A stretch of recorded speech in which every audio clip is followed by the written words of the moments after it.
Indeed, CQ, CQ, CQ. It's Tuesday, and that's when we do the Morse code CQ, which says we're calling anybody who wants to listen. We'd like to talk to anybody out there. We aren't trying to just find the person. We're trying to find you, and you are the person we'd like to talk to.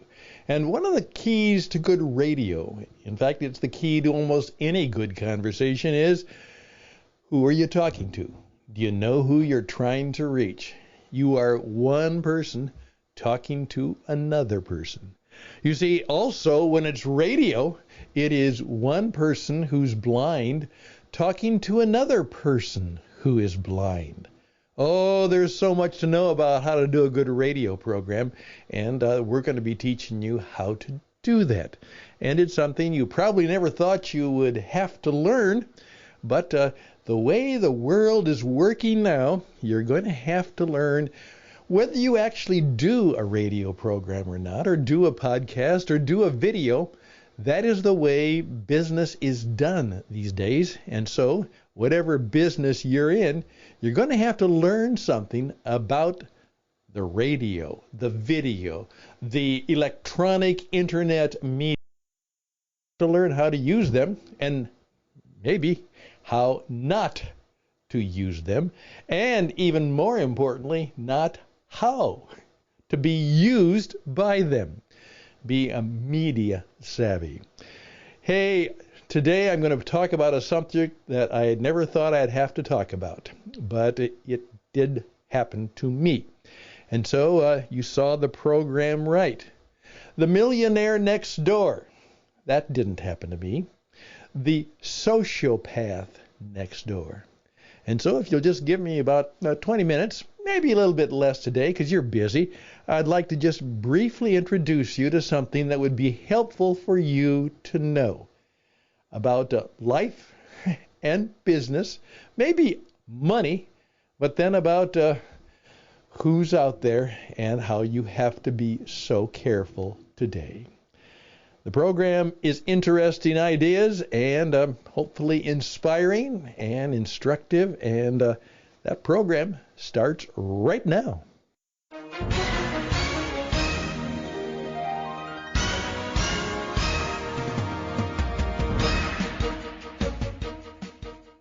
Well, here we go. As I said, one of the things you find in life is, the old John Lennon line, life is what happens when you're making other plans. And now I used to teach people, and I still do to some extent, is begin with the end in mind. How do you want to be? As Stephen Covey said, where do you want to be in 5, 10, 15, 20, 25 years? Well, begin with the end in mind. But even though you are one of the best at doing that, things happen. And even though you made the best of plans and the best of intentions, and you were one of those 3% of the population who kept your eye on the mark and your eye on the goal, and you worked hard and you did everything you could to do it right, and actually have a touch of humility about it, but you were good at what you did, and you did it well, and you worked hard, and you followed all the rules, and still you kind of missed in some ways, or you just simply got knocked off tracks in some ways. Somebody betrayed you in some way. Something bad happened. And so you had to pick yourself up and brush yourself off and get right back at it again. So things that we weren't expecting happened to us. Now, I'm not going to give you the full details, but I did have to because of an incident and something that happened. I had to do a little research on sociopathy. Sociopathy. That's the study of sociopaths. And so I'm going to show you a little bit of what I learned, but I want to begin with a fun beginning, and that was something that was just as I said, the millionaire next door. Now, the millionaire next door, that would be nice, perhaps, and the sociopath next door. Unfortunately, they might be both, but not usually according to Tom Stanley and William Danko. A number of years ago, and I was working in the financial services, they had a book that became a bestseller. Because Tom Stanley was a university professor and he wasn't making much money. And there was a time when that was true of all teachers. They didn't make a lot of money.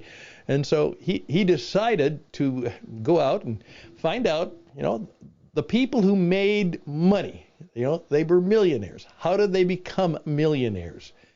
And what he found out is that, first of all, a lot of people who live like millionaires, or at least put on that they are, they're in debt. They aren't millionaires. There's a lot of people who look and act like millionaires until it catches up with them and they fall apart, but they're not millionaires.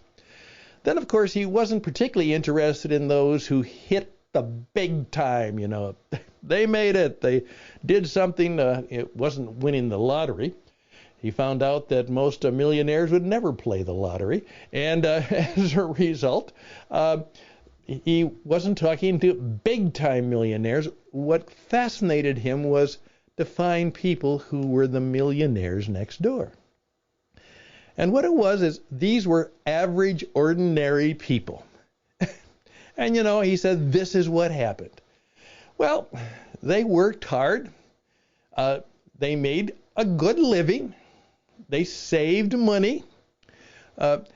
They invested wisely, but they didn't have much to invest. But what they did, they lived as basically as they could within their means. They drove, here's what happened. They drove an ordinary automobile. In fact, they looked like the people next door. They didn't have a big fancy house. They didn't drive a new car every year. In effect, they didn't live like millionaires. They lived comfortably, reasonably.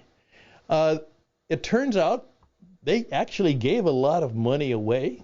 They were people who were generous, and they were the kind of people you would like to have neighbors next door.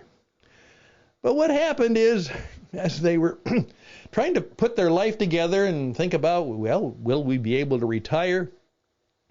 All of a sudden, they started to add up their net worth. Well, here was their home, and here's how much they owed on it, or whether it was paid for. Here was their automobile.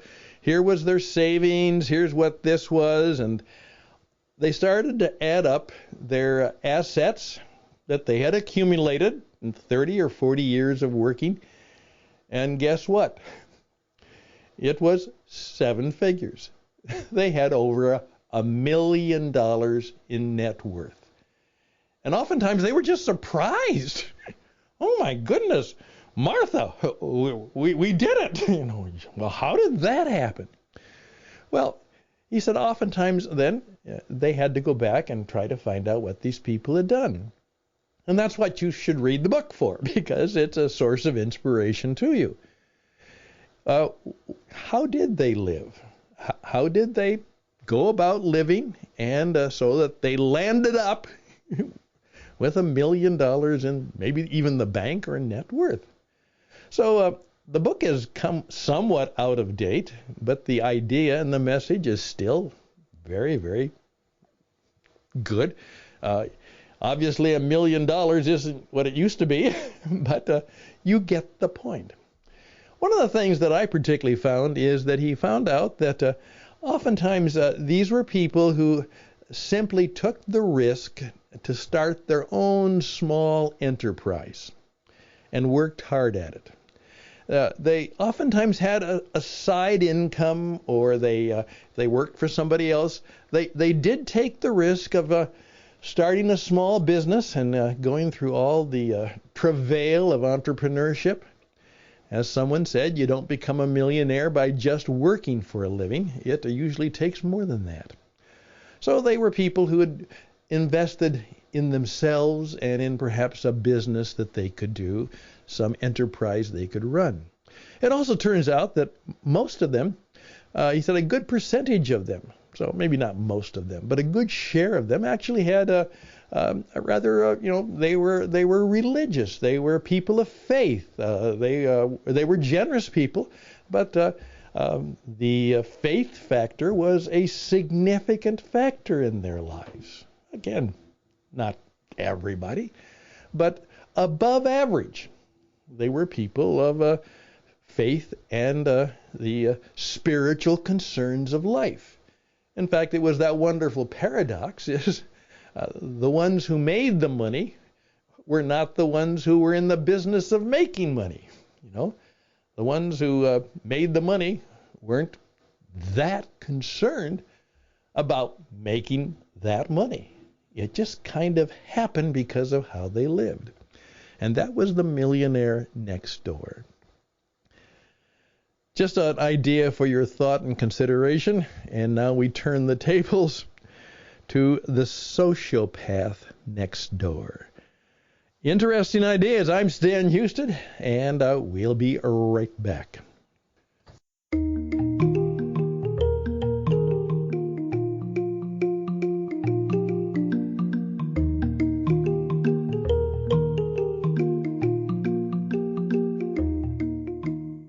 As I said, life is what happens. And there were 2 or 3 things in my life and the life of my family in which it became, I couldn't quite figure out how somebody could do what they did.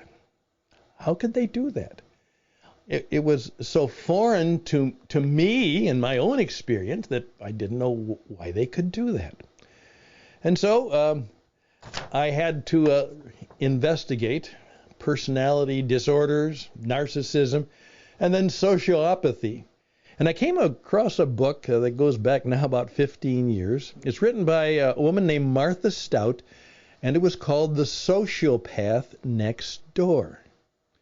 And here's what she said. Let me just give a description of this book, which I found very helpful, by the way. Is it your lying, cheating ex-husband? Your sadistic high school gym teacher? The boss who loves to humiliate you and other people in meetings? The colleague who stole your idea and passed it off as her own? Well, in the pages of The Sociopath Next Door, you will realize that your ex was not just misunderstood. He may be a sociopath, and your boss, and your teacher, and your colleague. They may be sociopaths too. Now, of course, right now we're very much involved. The guy who murdered those students, or at least is suspected, and the evidence is very strong, by knifing them. The guy who casually, 70 years old even, picks up a gun and walks into a New Year's festival and shoots 10 people. We are accustomed to think of sociopaths as violent criminals. But in The Sociopath Next Door, Harvard psychologist Martha Stout reveals, here we go, and this shocked me, that a shocking 4% of ordinary people, 1 in 25, has an often undetected mental disorder, the chief symptom of which is that person possesses no conscience. He or she has no ability whatsoever to feel shame, guilt, or remorse. 1 in 25 everyday Americans, therefore, is secretly a sociopath. They could be your colleague, your neighbor, even family, and they can do literally anything at all and feel absolutely no guilt. Now, I thought about that. You have 100 people in your office. Does that mean 4 of them are sociopaths? I shared this with a group of pastors, and they're dealing with problems. And I said, well, if you have 200 members in your congregation, there's a good chance you've got 6 to 8 sociopaths, even in your congregation. How do we recognize the remorselessness? How do we do that? One of their chief characteristics is a kind of glow or charisma that makes sociopaths more charming or interesting than the other people around them. They're more spontaneous, more intense, more complex, and oftentimes even sexier than everyone else, making them tricky to identify and leaving us easily seduced. Fundamentally, sociopaths are different because they cannot love. Sociopaths learn early on to show sham emotion, but underneath they are indifferent to others' suffering. They live to dominate and thrill to win. Yeah. And after reading this, some of the people in my life began to make a little more sense. Now, they weren't what I would call profoundly evil. They didn't do things that were greatly evil, but they came close, and a couple of them actually did do great harm. But if you would meet them at a party or didn't know anything more about them, oftentimes you'd find them rather charming. Unfortunately, I also found out in working in the financial services that sometimes even the top salespeople were sociopathic. Now, they might not have been full-blown sociopaths, but they were taught, hey, if someone doesn't like you, handle rejection and move on. Well, some of the ones who were good at that was because if you didn't like them, that was no problem. They didn't like you either. Boom, they're off to the next one. And so they had that ability to just keep coming because they didn't care whether you liked them or not. They weren't in the business of being liked. They were in the business of using you and making the sale and making more money. And when I shared that with a number of people in the industry, some of their eyes began, I could just see some of the people in their business or company came to mind. Think about that. Here's what Martha goes on to say in the description of the book. The fact is, we all almost certainly know at least one or more sociopaths already. Part of the urgency in reading The Sociopath Next Door is the moment when we suddenly recognize that someone we know, someone we worked for, or were involved with, or voted for is a sociopath. But what do we do with that knowledge? To arm us against the sociopath, Dr. Stout teaches us to question authority, suspect flattery, and beware the pity play. Above all, she writes, when a sociopath is beckoning, do not join the game. It is the ruthless versus the rest of us, and the sociopath next door will show you how to recognize and defeat the devil you know. That's something that I share with you out of personal experience, and right now, some of you are already telling stories and thinking of someone you met, and some of you are checking out right now, and I get no credit for this. You're checking out. I wonder if that book should be something that I should read. I found it very helpful in my own life. I'm Stan Hustad. These are not very inspiring, but hopeful, instructive, and maybe practical. The way we will survive in a difficult and tough world. Their ideas to help you do that. So there they are, perhaps helpful and interesting. Interesting ideas. I'm Stan Hustad, and we'll finish it up and be right back.